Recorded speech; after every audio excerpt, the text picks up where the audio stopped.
What's the meaning of cogwheel?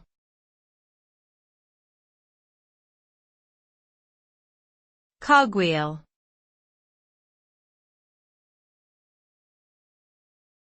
Cogwheel.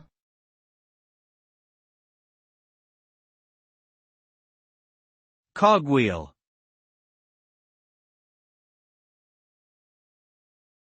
Cogwheel.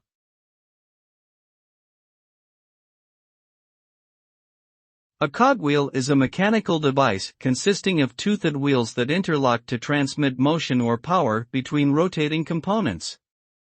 The teeth on a cogwheel mesh with those on another wheel or gear, allowing rotational motion to be transferred from one shaft to another.